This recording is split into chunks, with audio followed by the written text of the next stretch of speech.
A look at victory lane and the winner of the Daytona 500 and our Libitor post-race show. NASCAR on Fox live from Daytona.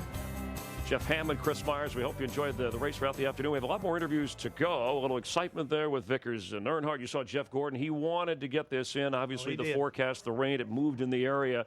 But Kenseth, and a very emotional win for him and for Jack Roush. As pointed out, his 22nd Daytona 500 as a car owner, a guy who's put a lot in this business, his first Daytona 500 victory. Well, it'd be real interesting. I saw his partner, John Henry, from the Red Sox. Fenway deal. Red Sox, there they are walking. There's Jack headed toward victory lane. Again, it's got to be very gratifying. He's won the 24-hour races here before, but he's never won the 500.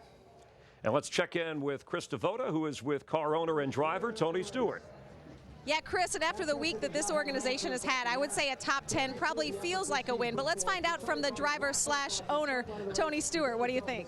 I obviously would have liked to have got back to green. I felt like we were better than an 8th place car, but there were guys that were ahead of us that were better than 8th place cars that got wrecked today too. So just really proud of everybody at Stewart Haas and all the guys at the shop and everybody on the Office Depot Old Spice team and the U.S. Army team for all the hurdles we've had across this week. We're down 3 cars and 1 motor, and to come out with a 2nd, a 3rd, and an 8th in a week and a half, I can't say that we're that disappointed, but we always want better than that.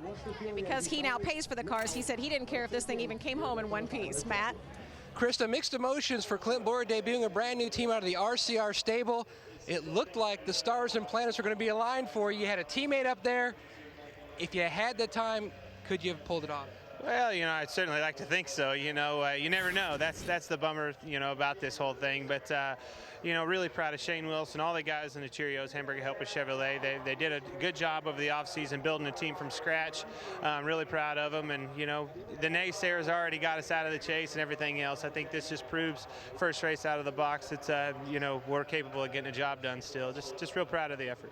Clint Boyer, 4th here in Daytona. Chris? Matt Kenseth and Kevin Harvick both in backup cars, your 1-2 finishers. And Jeff, you never know. It's happened before 3 times in Daytona 500 history as the crew celebrates with Matt Kenseth.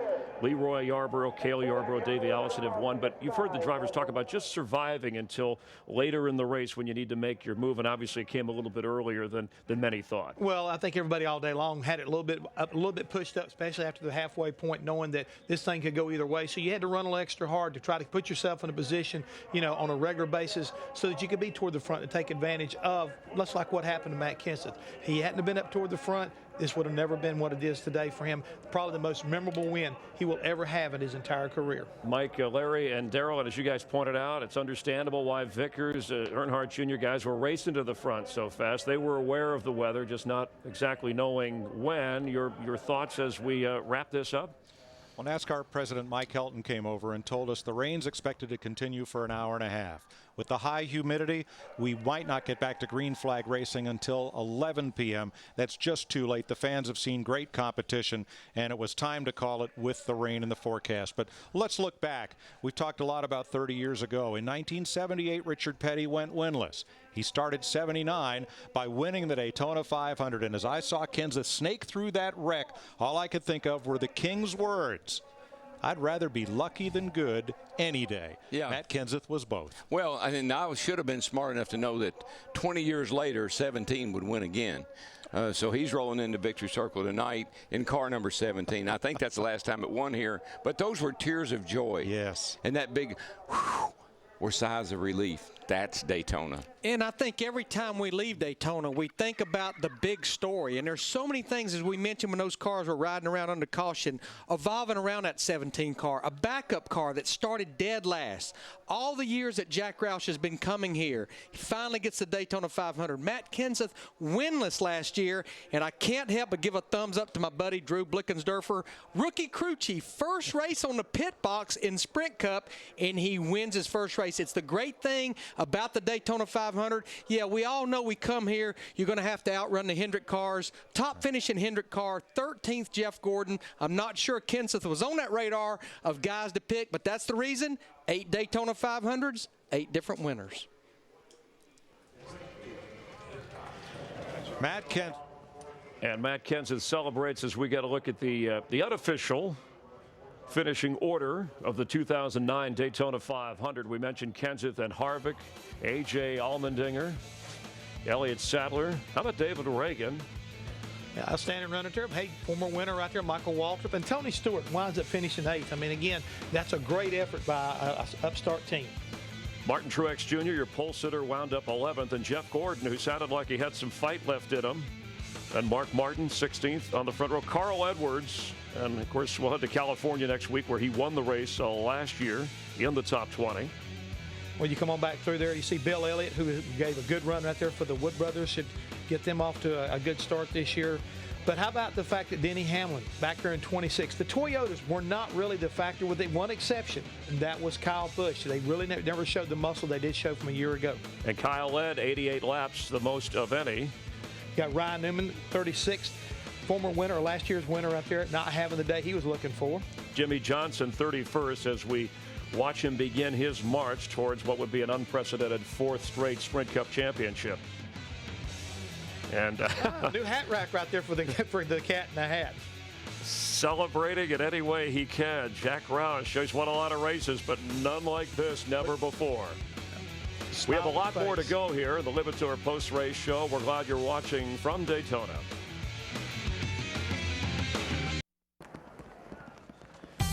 And we welcome you back to Daytona International Speedway. You're watching NASCAR on Fox, our kickoff to the season, like opening day and the Super Bowl all rolled into one.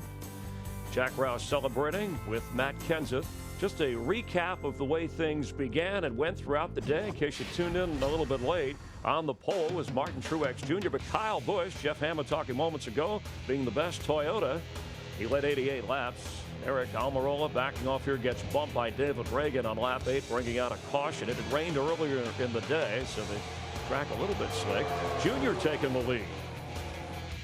And then Travis Kvapil. Tires were an issue here as debris from the tire flies on lap 55. Junior pit problems on the 3rd caution here, misses his pit. And Tony Eury Jr. figuring it out the next time. And Junior, it's close on the line here, but the official penalizes him. More than 2 minutes. Cost him a lap, obviously. 18-year-old Joey Logano in the 20 car. The youngest driver ever to start a Daytona 500. Tapped by rookie Scott Speed. Taken out. He was all right. David Stremme in the 12 car. More tire problems causing a caution. And then Junior in the big one. Vickers trying to block him. Junior said it wasn't intentional, trying to get back into it. At least 10 cars, including Brian Vickers and Dale Earnhardt Jr., were involved in this wreck. As Kenseth got through it, Vickers upset. Matt Kenseth weaving his way through, and that was key because Kenseth was able to take the lead on lap 146. It's kind of sad. I mean, you know, to wreck somebody intentionally like that in front of the entire field is really kind of dangerous. I mean, that's my biggest problem with it. But apparently he wanted a caution pretty bad. Dale Earnhardt Jr. would later tell our Dick Berggren that he was just fighting to get back up on the track. It certainly was not intentional. Here, Casey Kane involved with Almirola once again, bringing out another caution. 8 cautions in the race. The rain came, and with 48 laps to go, the race was called, and Matt Kenseth leading the last 7 laps to take the checkered flag in the 51st running of the Daytona 500. The overview, Jeff Hammond, as we finish the beginning of the season and now start a different kind of season. Well, I know it was a shortened race, but again, the race was decided on a last lap pass and probably one of the best moves all day long, avoiding a wreck. But the last 4 Daytona 500s, surprise winners. I don't think we really ever thought that maybe Matt Kenseth had the car that could make this happen. But hey, through a lot of determination, a lot of hard work by his team, he put himself in the right position at the right time, because it's always about track position in the end. And Matt Kenseth, a Brett Favre fan, a little irony. Brett retiring finally, and Kenseth finally gets his Daytona 500. Next week, we hope you're with us from California. One more time, let's get this West Coast party started. If you ain't first, you must be last. Got a slicing and dicing. He is driving the wheels off that race car right now. That's the way racing ought to be. He's destroyed that car. Oh, you want to see speed? Watch this. Victory lane once again. We hope you're with us then. Tonight on Fox Now, King of the Hill, American Dad, The Simpsons, more King of the Hill, Family Guy, and more of American Dad. The rain-shortened Daytona 500 going to Matt Kenseth in a Roush Fenway Ford. For our entire crew, Darrell Waltrip, Mike Joy, Larry McReynolds, Chris Devoda, Dick Bergman, Steve Burns, Matt Yoakum, Jeff Hammond, and Digger, and all the fine production people who work so hard on the Daytona 500. I'm Chris Myers. We hope you're with us next week, and thanks for being a part of NASCAR on Fox.